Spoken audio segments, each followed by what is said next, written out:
நல்லா இருக்கீங்களா? உண்மையில நல்லா இருக்கீங்களா? இல்லையா? என்ன காரணம்?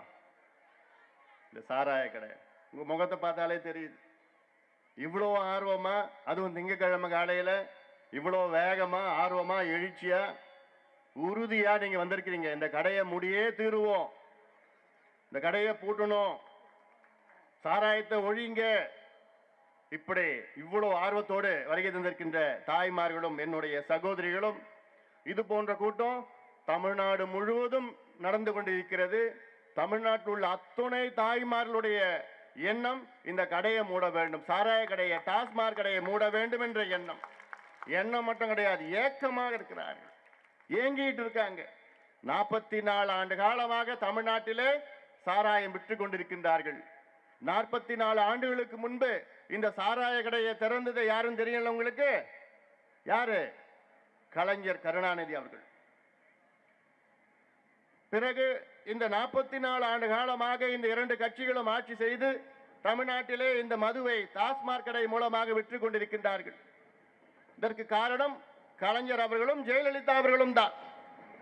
உங்களுக்கு தெரியும், சமீபத்தில் பொதுமக்கள் எல்லாம் சாலையில வந்து போராடிட்டு இருக்காங்க, இளைஞர்கள் போராடுறாங்க, அத்துணை கட்சிகளும் போராடிட்டு இருக்கு. ஆனா எனக்கு தேவையில்லை, எதையும் பொருட்படுத்தாமல் தமிழக முதலமைச்சர் ஜெயலலிதா அவர்கள் அமைதியா உட்கார்ந்துட்டு இருக்காங்க. அப்போ உங்களுடைய உணர்வுகளுக்கு என்ன அர்த்தம்? உங்களுடைய கோபத்திற்கு என்ன அர்த்தம்? உங்களுடைய இழப்புகளுக்கு என்ன அர்த்தம்? நம்ம மருத்துவர் ஐயா அவர்கள் தமிழ்நாட்டிலே 35 ஆண்டு காலமாக மதுவை எதிர்த்து போராடி வருகின்றார். தமிழ்நாட்டில் அப்படி எந்த தலைவரும் கிடையாது ஐயாவை தவிர. நம்ம கட்சி தொடங்குவதற்கு முன்பாக நம்ம பாட்டாளி மக்கள் கட்சி தொடங்கி 26 ஆண்டுகள், 26 ஆண்டு காலமாக பாட்டாளி மக்கள் கட்சி மட்டும்தான் தமிழ்நாட்டிலே மதுவை எதிர்த்து போராடி வருகின்ற ஒரே கட்சி. இப்ப எல்லா கட்சியும் சேர்ந்துட்டாங்க. ஆனால் பாட்டாளி மக்கள் கட்சி வந்த பாதையை பார்த்திருக்கணும் நீங்க. எத்தனை போராட்டங்கள் இந்த மதுவை எதிர்த்து நூற்றுக்கணக்கான போராட்டங்கள், ஆர்ப்பாட்டங்கள், மாநாடுகள் நடத்தி இருக்கிறோம். சட்டமன்றத்திலையும் வாதாடி நீதிமன்றத்தில் வழக்கு போட்டு இருக்கிறோம். இன்றைக்கு தமிழ்நாட்டில் 600 டாஸ்மாக் கடைகளை மூடிய கட்சி எந்த கட்சி? பாட்டாளி மக்கள் கட்சி. அரசாங்கம் கிடையாது, அதிமுக கிடையாது. பாட்டாளி மக்கள் கட்சி மூலமாக வழக்கு போட்டு தேசிய நெடுஞ்சாலையில் உள்ள 600 டாஸ்மாக் கடைகளை மூட வேண்டும் என்ற ஆணையை பெற்றிருக்கின்றோம். இது அரசியலுக்காக நாம் செய்யவில்லை, இது ஓட்டுக்காக நாம் செய்யவில்லை, இது தேர்தலுக்காக நாம் செய்யவில்லை. கடந்த 30 ஆண்டு காலமாக செய்து வருகின்றோம். காரணம், இந்த மது அரக்கனை ஒழிக்க வேண்டும், விரட்டி அடிக்க வேண்டும். காரணம், உங்களுடைய வாழ்க்கை அப்படி நாசமாக போயிருக்கிறது. ஒரு குடும்பம் 2 குடும்பம் கிடையாது, கோடிக்கணக்கான குடும்பம் நிம்மதி இல்லாத சூழல் தமிழ்நாட்டிலே. காரணம் இந்த மது. அரசாங்கத்துக்கு அதை பத்தி கவலை இல்லை. உங்களை பத்தியோ, உங்க குழந்தைகளை பத்தியோ, உங்க வீட்டுக்கார பத்தியோ, உங்க அப்பாவை பத்தியோ, தாத்தா பத்தியோ, மாமனோ, மச்சானோ, பிறக்க குழந்தைகளை பத்தியோ அரசாங்கத்துக்கு கவலை கிடையாது. அவருடைய கவலை எல்லாம் மது வருமானம். உங்க பணத்தை, நீங்க உழைச்ச பணத்தை எல்லாம் பிழிஞ்சி எடுக்கணும், அதான் அரசாங்கத்துடைய நோக்கம். அப்படி பிழிஞ்சி எடுத்துக்கிற பணம் எவ்வளவு தெரியுமா? போன ஒரு வருஷத்துல 36,000 கோடி. தமிழ்நாட்டிலுடைய மொத்த வருமானம் 1,05,000 கோடி. அதுல மதுவால் வருகின்ற வருமானம் 36,000 கோடி. 3ல் 1 பங்கு தமிழக அரசுக்கு வருவாய் மது.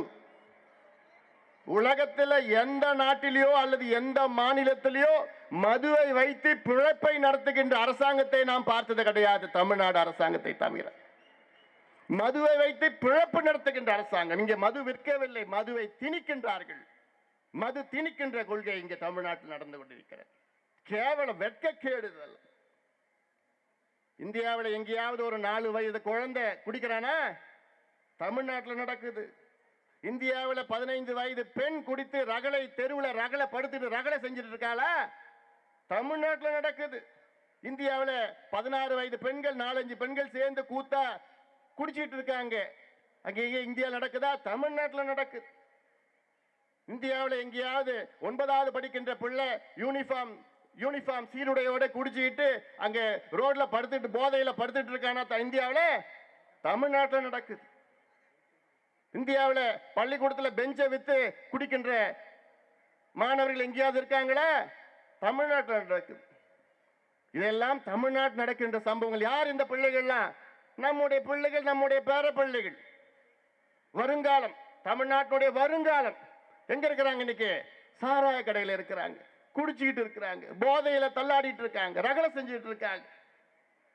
இதுவா ஒரு அரசாங்கத்துடைய வேலை? ஒரு அரசாங்கத்துடைய வேலை மது விற்பது கிடையாது, மது திணிப்பது கிடையாது. ஒரு அரசாங்கத்துடைய வேலை உங்களுக்கு எல்லாம் தரமான இலவச கல்வி தருவது, நல்ல தரமான சுகாதாரம் தருவது, உங்கள் பிள்ளைகளுக்கு வேலை வாய்ப்பை உருவாக்குவது, விவசாயிகள் மகிழ்ச்சியாக இருப்பது, நல்ல சட்டம் ஒழுங்கை நிலைநாட்டுவது, நல்ல திறமையான நிர்வாகத்தை, வெளிப்படையான நிர்வாகத்தை, ஊழல் இல்லாத அரசாங்கம் தருவதை தான் தமிழக அரசுடைய வேலை, ஒரு அரசாங்கத்துடைய வேலை. இது எதையும் செய்யாமல் நான் மது விற்றே தீருவேன், எனக்கு உங்களுடைய உணர்வுகளை பத்தி கவலை கிடையாது, நீங்க எப்படி போனாலும் எனக்கு கவலை கிடையாது, நீங்க தாலி அறுத்தாலும் கவலை கிடையாது, உங்க புள்ள செத்தாலும் கவலை கிடையாது, உங்க அப்பா உயிர் போனாலும் கவலை கிடையாது, எனக்கு வேண்டியதெல்லாம் உங்க பணம் வேணும். நீங்க உழைச்சு ஓடா தெரிஞ்ச அந்த பணம் தான் வேணும்னு அரசாங்கம் ஜெயலலிதா சொல்லிட்டு இருக்காங்க. இந்த நிலைமை மாற வேண்டும். மாறணுமா வேண்டாமா? மாறணும். அதுக்காக தான் நீங்க எவ்வளவு ஆர்வமா வந்திருக்கிறீங்க. இந்த கூட்டம் எங்கேயும் தமிழ்நாட்டில் வரல, அவ்வளவு கூட்டம் இங்க வந்திருக்கிறீங்க, அவ்வளவு ஆர்வமா இருக்கு. காரணம், சென்னையில தடுக்கி விழுந்தா ஒரு மதுக்கடை, டாஸ்மாக் கடை, தடுக்கி விழுந்தா ஒரு கடை இருக்கு. மருத்துவமனைகள் கிடையாது, மருந்து கடைகள் கிடையாது, ஆனா டாஸ்மாக் கடை இங்க பார்த்தாலும். இதற்காகத்தான் என்னுடைய இனிய நண்பர் சுவாமி அக்னிவேஷ் அவர்கள் டெல்லியிலிருந்து வந்திருக்கிறார். அவர் ஒரு மிகப்பெரிய போராளி, மதுவை எதிர்த்து, சமூகத்தில் இருக்கின்ற அவலங்களை எதிர்த்து போராடுகின்ற ஒரு போராளி. I would like to welcome Swami Agnivesh for coming all the way from Delhi just for this protest against alcohol. Thank you, Swamiji. Looking at the faces of these women, I am sure you know the pain the women are going through every day, because the Tamil Nadu government is not selling alcohol, it is enforcing alcohol. The Tamil Nadu government is the only government in the world which depends on alcohol for its day-to-day administration. Can you imagine a government's revenue? 1/3 of a government's revenue is due to by alcohol. No other government in India or the world depends on alcohol for its day-to-day survival, except Tamil Nadu. Shame, it is a shame. All the other governments in the country, their total revenue through alcohol is only 2% or 3% or 4%.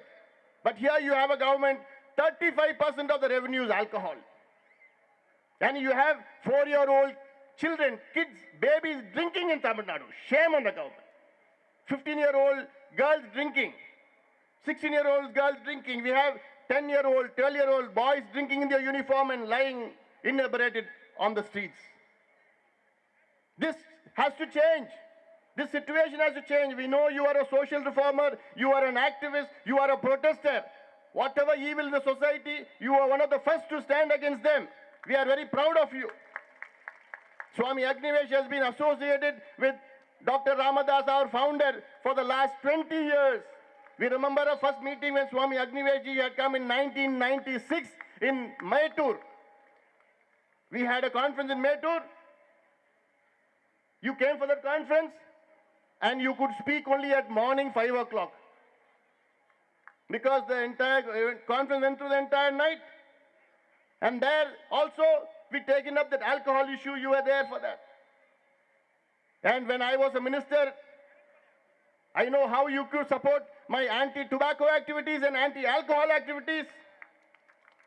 And again, once again, I would like to welcome you on behalf of all the women here, on behalf of our organization, and on behalf of Patali Magalir Changam, for coming all the way from Delhi just for this protest. Thank you very much, Agnivesh ji. இன்று ஒவ்வொரு கட்சிகளும் ஒரு நிலைப்பாடு எடுத்திருக்கிறது. ஐயாவுடைய உழைப்பால், ஐயாவுடைய போராட்டத்தால் பாட்டாளி மக்கள் கட்சியுடைய ஆர்ப்பாட்டம் போராட்டங்களால் இந்த தமிழ்நாட்டிலே அதிமுகவை தவிர மற்ற அத்துணை கட்சிகளும் சேர்ந்து நாங்களும் மதுவை ஒழிப்போம் என்று சொல்லியிருக்கின்றார்கள். இது நமக்கு கிடைத்த முதல் வெற்றி. இது ஐயாவுடைய உழைப்பு, உங்களுடைய உழைப்பு, 34 ஆண்டு காலம் உழைப்பு. இன்று அத்துணை கட்சிகளும் தமிழ்நாட்டிலே நாங்களும் மதுவை ஒழிப்போம் என்று சொல்லுகின்றார்கள்.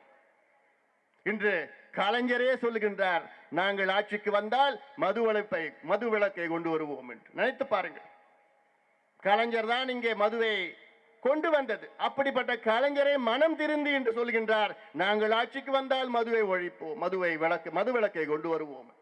ஆனால் அதை நம்ப முடியுமா? என்னால் நம்ப முடியவில்லை. காரணம், இதே கலைஞர் அவர்கள் இந்த 20 ஆண்டு காலத்திலே 5 முறை சொல்லியிருக்கின்றார், நாங்கள் ஆட்சிக்கு வந்தால் பூரண மது விலக்கை கொண்டு வருவோம் என்று சொல்லியிருக்கின்றார். அந்த 20 ஆண்டு காலத்திலே 10 ஆண்டு காலம் அது முதலமைச்சராக பணியாற்றி இருக்கின்றார். 5 முறை சொல்லி இப்பொழுது சொல்வது 6வது முறை சொல்லியிருக்கின்றார். நான் ஸ்டாலின் மு.க. ஸ்டாலினிடம் ஒரு கடிதம் எழுதியிருக்கின்றேன். ஸ்டாலின் அவர்களே, உங்கள் தலைவர் மது விலக்கை கொண்டு வருவோம் என்று சொல்லியிருக்கின்றார்கள். மகிழ்ச்சி, வரவேற்கின்றோம். ஆனால் உண்மையிலே உங்களுக்கு மக்கள் மீது அக்கறை இருந்தால் திமுக சார்பிலே தயாரிக்கின்ற மது ஆலைகள் அதை நீங்கள் உடனடியாக மூடுங்கள். தமிழ்நாட்டில் நீங்கள் இதெல்லாம் முக்கியமான செய்தி. தமிழ்நாட்டில் மொத்தம் 12 மது ஆலைகள் மதுவை தயாரிக்கின்றார்கள். அந்த 12 ஆலைகளில் 5 மது ஆலைகள் திமுகவை சார்ந்தது, 3 ஆலைகள் அதிமுகவை சார்ந்தது, 2 ஆலைகள் காங்கிரஸ் கட்சியை சார்ந்தது. இந்த கட்சிக்காரங்க எல்லாம் அந்த மது ஆலைகளை மூடிட்டாங்கன்னா தானா மது விலக்கு தமிழ்நாட்டில் வந்துடும். அல்லது இந்த திமுக சார்ந்த ஆலைகளை மூடிட்டாங்கன்னா 50 விழுக்காடு அறிவிக்கப்படாத மது விலக்கு வரும். ஸ்டாலினிடம் நான் கடிதம் எழுதியிருந்தேன், ஆனால் பதில் வரவில்லை. பதில் வராது. காரணம், திமுகவை சார்ந்த மது ஆலைகள் ஒரு வருஷத்துக்கு எவ்வளவு தெரியுமா சம்பாதிக்கிறாங்க? மது ஆலைகள் மூலமாக டாஸ்மாக் கடை சப்ளை செய்து 16,000 கோடி ரூபாய். 16,000 கோடியே அவங்க இழக்க முடியல, அவங்களால மனசு இல்லை. அதனாலதான் அவங்க சார்பில் மது கடைகளை மூட போறது கிடையாது, மூட முடியாதுன்னு சொல்லிட்டு இருக்காங்க. இதையெல்லாம் நீங்கள் விவரமாக இருக்க வேண்டும், தெரிந்து கொள்ள வேண்டும். ஏதோ வசனத்துக்காக சில பேர் பேசிட்டு இருக்காங்க. ஆக இன்னைக்கு தமிழ்நாட்டிலே பூரண மது விலக்கு வேண்டும். எப்படி நடக்கும்? எந்த கட்சி வந்தா நடக்கும்? பாட்டாளி மக்கள் கட்சி வந்தால், ஆட்சிக்கு வந்தால் மட்டும்தான் நடக்கும். இது காரணம், நாம் உறுதியாக இருக்கின்றோம். நாம் மீண்டும் மீண்டும் சொல்கின்றேன், இது நாங்கள் அரசியலுக்காக செய்யவில்லை, தேர்தலுக்காக செய்யவில்லை, ஓட்டுக்காக செய்யவில்லை. இது சமூக பிரச்சனை, சமுதாய பிரச்சனை, குடும்ப பிரச்சனை, பொருளாதார பிரச்சனை, உங்களுடைய குழந்தைகளுடைய பிரச்சனை, அடுத்த தலைமுறையுடைய பிரச்சனை இது. ஆக இது ஏதோ தேர்தலுக்காகவோ ஓட்டுக்காகவோ நிச்சயமாக நாங்கள் நான் மருத்துவர் ஐயா ஒரு மருத்துவர். எங்களுக்கு தெரியும் மதுவால் எவ்வளவு பாதிப்பு. 200 வகையான நோய்கள் மதுவால் வருகின்றது. 200 வகை. நீங்கெல்லாம் HIV AIDS கேள்விப்பட்டிருக்கீங்களா? AIDS நோய் அதை விட கொடுமையானது மது. கேன்சர், தொற்று நோய், அதை விட கொடுமையானது மது. இப்படி 200 வகையான நோய்கள், மனநிலையிலிருந்து, மனநிலை அழுத்தம், டிப்ரெஷன்ல இருந்து நுரையீரல் பாதிப்பு, கல்லீரல் பாதிப்பு, மண்ணீரல் பாதிப்பு. மண்ணீரல் பாதிப்பு உங்களுக்கு தெரியும், சிரோசிஸ் என்ற நோய் வருகிறது. சிரோசிஸ்க்கு பிறகு மண்ணீரல் புற்றுநோய் வருகிறது. நுரையீரல் பாதிப்பு, கல்லீரல் பாதிப்புனால் எவ்வளவு ரத்த அழுத்தம் வந்துட்டு இருக்கு. இருதய நோய் பிரச்சனை வருது, நீரிழிவு நோய் வருகிறது, புற்றுநோய், பல வகையான புற்றுநோய் வருகிறது இந்த மதுவால். வயிற்று புற்றுநோயிலிருந்து, தொண்டை புற்றுநோயிலிருந்து எவ்வளோ நோய்கள் இந்த மதுவால் வருகிறது. கொர்சகாஃப் சிண்ட்ரோம்ல இருந்து, பர்னைடைஸ் சிண்ட்ரோம்ல இருந்து எத்தனையோ வகை நோய்கள், மன வளர்ச்சி குன்று, எல்லாத்துக்கும் மேல் ஆண்மை குறைவு வருகிறது இந்த மதுவால். ஆக இதையெல்லாம் நீங்கள் தெரிந்து கொள்ள வேண்டும். ஆனால் இதை பற்றி அரசாங்கத்திற்கு தெரிந்தும் மௌனமாக இருக்கின்றார்கள். இப்பொழுது சட்டமன்றம் கூட்டத்தொடர் நடந்து கொண்டிருக்கிறது. ஏதோ ஒரு வாரம் விடுமுறை. ஆனால் இந்த விடுமுறைக்கு பிறகு முதலமைச்சர் முழுமையாக அறிவிக்க வேண்டும், தமிழ்நாட்டிலே பூரண மது விலக்கு கொண்டு வருவோம் என்று அறிவிக்க வேண்டும். அதற்காகத்தான் இவ்வளோ பெண்கள், இவ்வளோ தாய்மார்கள் இவ்வளோ ஆர்வத்தோடு, வேகத்தோடு வந்து வருகை தந்திருக்கிறீர்கள். அதனால் நீங்கள் சிந்தியுங்கள். இன்று பாட்டாளி மக்கள் கட்சி ஆட்சியிலே நாம் போடுகின்ற முதல் கையெழுத்து தமிழ்நாட்டிலே பூரண மது விலக்கு. முதல் நாள் முதல் கையெழுத்து என்ன? பூரண மதுவிலக்கு. முதல் நாள் முதல் கையெழுத்து பூரண மதுவிலக்கு. இதுதான் நமக்கு. ஏன்னா இதை நம்ம மட்டும்தான் செய்ய முடியும், வேற எந்த கட்சியும் செய்ய முடியாது. காரணம், அவர்களுக்கு ஏதோ வசனம் மட்டும் பேசிக் கொண்டிருக்கிற மன ரீதியிலே அவருக்கு கிடையாது. நான் அமைச்சராக இருந்த பொழுது புகையிலையை எதிர்த்து போராடியவன், டுபாக்கோ லாபியை எதிர்த்து போராடியவன். அந்த தைரியத்தோடு இங்க தமிழ்நாட்டில் இந்த மது லாபியை எதிர்த்து போராடி நாம் போடுகின்ற முதல் கையெழுத்து தமிழ்நாட்டில் உள்ள கோடிக்கணக்கான பெண்களுடைய தலையெழுத்தை மாற்றுகின்ற அந்த கையெழுத்து பூரண மது விலக்கு. அது மட்டும் கிடையாது, இப்ப இருக்கின்ற அந்த குடிகாரர்கள் மது இல்லாமல் இருக்க முடியாது ஒரு சிலரால். அவர்களுக்கு மீட்பு மற்றும் மறுவாழ்வு மையங்கள், ரீஹாபிலிட்டேஷன் சென்டர்ஸ் ஒவ்வொரு தாலுகாவிலும் நம் அரசாங்கம் செலவிலே நாம் தொடங்குவோம் நம் ஆட்சியிலே. இது மிக முக்கியம், இது முக்கியமானது. ஏன்னா 10 விழுக்காடு மக்கள் இங்கே குடிக்கிற மக்கள்லாம் மது இல்லாமல் இருக்க முடியாது. அவர்களுக்கு அரசாங்கம் செலவிலே அவர்களை குணப்படுத்துவோம். அவர்களுக்கு அந்த மீட்பு மையம், மறுவாழ்வு மையம், ரீஹாபிலிட்டேஷன் சென்டர் ஒவ்வொரு தாலுகாவில் தமிழ்நாட்டிலே தொடங்கி அவர்களை அங்கே அழைத்து சென்று அந்த மது அந்த நோயிலிருந்து விடுவிப்போம். நாம் அரசாங்கம் செலவிட விடுவிப்போம். இது மிக மிக முக்கியமானது ஒன்று. அதே போன்று கள்ளச்சாராயம் என்று சொல்கின்றார்கள். நம் ஆட்சியிலே எந்த சாராயம் இருக்காது. ஒரு சொட்டு சாராயம் இல்லாத அரசாங்கத்தை நாம் கொடுப்போம். அதே போன்று ஒரு ரூபாய் ஊழல் இல்லாத அரசாங்கத்தை நாம் கொடுப்போம். ஒரு ரூபாய் வஞ்சம் இல்லாத அரசாங்கம். இது நம்மால் மட்டும்தான் முடியும், வேற யாரால முடியாது. காரணம், இன்று இந்தியாவிலே அதிக மது விற்பனை நடக்கின்ற மாநிலம் தமிழ்நாடு. இந்தியாவிலே அதிக சாலை விபத்து நடக்கின்ற மாநிலம் தமிழ்நாடு. இந்தியாவிலே அதிக தற்கொலை நடக்கின்ற மாநிலம் தமிழ்நாடு. இந்தியாவிலே அதிக இளம் விதவைகள் இருக்கின்ற மாநிலம் தமிழ்நாடு. இந்தியாவிலே அதிக பெண்களை எதிர்த்து வன்கொடுமை நடக்கின்ற மாநிலம் தமிழ்நாடு. காரணம், மது மது மது. மடப்பள்ளின்னு ஒரு கிராமம் வேலூர் மாவட்டத்தில். அந்த மடப்பள்ளியில மொத்தம் 300 குடும்பங்கள். அந்த 300 குடும்பங்கள்ல 200 விதவைகள் இருக்கிறாங்க. மொத்தமே 300 குடும்பம், அதுல 200 விதவைகள். அந்த 200 விதவைகள் 75 விதவைகள் 25 வயதுக்குள்ள விதவை, இளம் விதவை. காரணம், மது. உலகத்துல நீங்க எங்கேயாவது ஒரு அம்மா அவங்க பிள்ளைங்களாம் குடிக்கணும்னு பார்த்திருக்கீங்களா? உலகத்தில் எந்த குடும்பத்தில் அம்மா வந்து குழந்தைகளா நீங்க நல்லா குடிங்க, பிள்ளைங்களா நீங்க குடிங்க, இளைஞர்களா நீங்க குடிங்கன்னு ஏதாவது ஒரு அம்மா சொல்லுவாங்களா உலகத்தில்? தமிழ்நாட்டில் ஒரு அம்மா இருக்கிறாங்க, முதலமைச்சர் அம்மா. அவங்க நல்லா குடிங்க, நீங்க உங்களை பத்தி எனக்கு கவலை இல்லை, உங்க பிள்ளைங்களை பத்தி கவலை இல்லை, உங்க வீட்டுக்காரரை பத்தி கவலை இல்லை, உங்க அப்பாவை பத்தி கவலை இல்லை, எனக்கு கவலை எல்லாம் எனக்கு வேண்டியது பணம், நிதி. இதை வைத்து உங்களுக்கு தேவையில்லாத இலவசங்களை கொடுப்பேன். யாருக்கு வேண்டும் உங்களுடைய இலவசம்? உங்க இலவசம் யாருக்கும் தேவையில்லை. நீங்க கொடுக்கிற அந்த ஓடாத கிரைண்டரும், ஷாக் அடிக்கிற மிக்சியும், காத்து வராத ஃபேனும், ஆட்டுக்குட்டியும், அதெல்லாம் யாருக்கும் தேவை கிடையாது. இப்ப தேவை யாரு? உங்க பிள்ளைகள்லாம் நல்லா படிக்க வைக்கிறது, அதுதான் தேவை. இன்னைக்கு இலவச கல்வி உங்களுக்கு தேவை, அதை நாம் கொடுக்க இருக்கின்றோம்.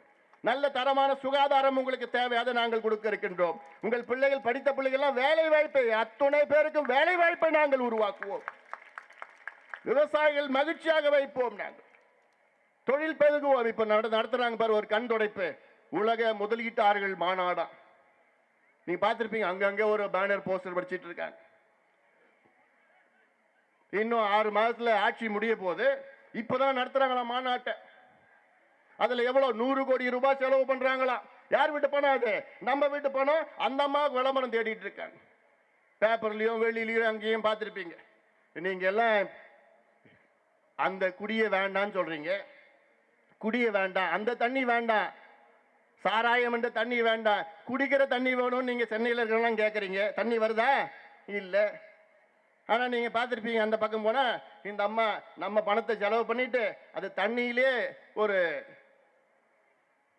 இமேஜ் கொண்டு வந்துட்டு இருக்காங்க. அதில் அவர்களை விளம்பரப்படுத்துவதற்காக இதெல்லாம் மக்கள் பார்த்து கொண்டிருக்கிறார்கள். எந்த முதலீடும் வரப்போறது கிடையாது. இவங்களுக்கு விளம்பரம், அவ்வளவுதான். காரணம், இதற்கு முன்பு நடந்த 2-3 ஆண்டுகளுக்கு முன்பு 42,000 கோடி ரூபாய் முதலீடு நடந்திருக்கிறது, MOU நடந்திருக்கிறது என்று சொல்லியிருந்த நேரத்தில் ஒரு முதலீடு நடக்கலைங்க தமிழ்நாட்டில். 6 மாதம் ஆட்சி முடிய போது இப்போ சாகிற நேரத்தில் எல்லாம் இப்போ முடிகிற நேரத்தில் எல்லாம் இப்போ இங்கே நாங்கள் இப்படி கொண்டு வரோம்னு சொல்லிட்டு விளம்பரத்துக்காக. அதனால இதெல்லாம் நீங்கள் பார்த்து கொண்டிருக்கிறீர்கள். நீங்கள் எல்லாம் தெரிந்து கொள்ள வேண்டும். இப்போ நீங்க கடந்த 2 மாதமா சசி பெருமாள் மறைவு எவ்வளவு பெரிய தியாகம், உயிரே தியாகம் பண்ணிட்டு இருக்காரு மதுவை ஒழிக்க வேண்டும் என்று. இவ்வளவு ஆர்ப்பாட்டம் போராட்டம் தமிழ்நாட்டில் நடக்குது. ஒரு அரசாங்கம், நல்ல அரசாங்கம் என்ன செஞ்சிருக்கணும்? உடனடியாக கடையை மூடி இருக்கணும். ஆனா அதை பத்தி கிடையாது. 2 நாளுக்கு 3 நாளுக்கு முன்பு ஐரோப்பியாவில் ஒரு பீர் கம்பெனி இருக்கு, கால்ஸ்பர்க் பீர்னு. அந்த பீர் கம்பெனியிடம் தமிழக அரசு கையெழுத்து போட்டிருக்காங்க, ஒப்பந்தம் போட்டிருக்காங்க. நீங்க இங்க வந்து நீங்க தயாரிங்க பியரை. கால்ஸ்பர்க் பீர் கம்பெனி நீங்க தமிழ்நாட்டில் தயாரிச்சு தமிழ்நாட்டில் விற்கிறதுக்காக அந்த அம்மா கையெழுத்து போட்டிருக்காங்க. அந்த அம்மா அரசாங்கம் போட்டிருக்காங்க, கையெழுத்து போட்டிருக்காங்க. இன்னும் கொஞ்ச நாள்ல உங்களுக்கு இன்னும் புது வகையான பீர் வரப்போகுது. தேவையா உங்களுக்கு? வேணுமா? வேண்டாம் வேண்டாம். ஆக அரசாங்கம் உங்களை பத்தி, உங்களுடைய உணர்வுகள், உங்களுடைய குடும்பத்தை பத்தி, நாசமா போற இந்த கலாச்சாரத்தை பற்றி, குழந்தை குடிக்கிறத பத்தி எந்த ஒரு அக்கறையும் கவலையும் கிடையாத ஒரு அரசாங்கம். அவங்களுக்கு கவலை எல்லாம் சாராய விற்க. இன்னைக்கு தமிழ்நாட்டில் உற்பத்தி கிடையாது, தொழில் கிடையாது, வேலை வாய்ப்பு கிடையாது, உற்பத்தி கிடையாது. ஏன் உற்பத்தி கிடையாதுன்னா, அவன் குடிச்சிட்டு வேலைக்கு போனா உற்பத்தி செய்ய முடியுமா? இல்ல ராத்திரி குடிச்சிட்டு லேட்டாக வேலைக்கு போனா உற்பத்தி செய்ய முடியுமா? இல்ல ராத்திரி குடிச்சிட்டு வேலையில போய் தூங்கினா உற்பத்தி செய்ய முடியுமா? இதான் நடக்குது. இந்த மதுக்கடைகள் மட்டும் ஒரு ஆய்வு நடக்கிறாங்க. இந்த மதுக்கடை மட்டும் இல்லைன்னா தமிழ்நாட்டினுடைய உற்பத்தி 20 விழுக்காடு அதிகமாக வரும்னு சொல்லிட்டு இருக்காங்க. எவ்வளோ? 20 விழுக்காடு அதிகமாக இருக்கும். நினைச்சு பாருங்க, 20 விழுக்காடுனா கிட்டத்தட்ட 2 லட்சம் கோடி ரூபாய் அதிக உற்பத்தி தமிழ்நாட்டில் நடக்கும். காரணம், இந்த மது கடைகள்லாம் மூடிட்டாங்க. நம்ம அப்படியே உட்காரு, கொஞ்ச நேரம் உட்காருங்க. டெல்லியில இருந்து சுவாமி அக்னிவேஷ் வந்திருக்கிறார், உங்களெல்லாம் பார்க்க வந்திருக்கிறாரு. அவர் சொல்றதுலாம் ரொம்ப முக்கியமான செய்திகள்லாம் இருக்கு. அவர் சொல்றதுலாம் நீங்க கேட்கணும். அப்படியே உட்காரு, கொஞ்ச நேரம் உட்காருங்க. நீங்க தெரியுது எல்லாம் நீங்க நெருக்கத்தில் இருக்கிறீங்க. அந்த அளவுக்கு காலையில வந்து உட்காந்துட்டு இருக்கீங்க, ஆர்வமா வந்து உட்காந்துட்டு இருக்கீங்க. இன்னும் கொஞ்ச நேரத்தில் முடிஞ்சிடும். அதனால இந்த செய்தியெல்லாம் நீங்க எல்லாத்துக்கும் எடுத்துட்டு போங்க.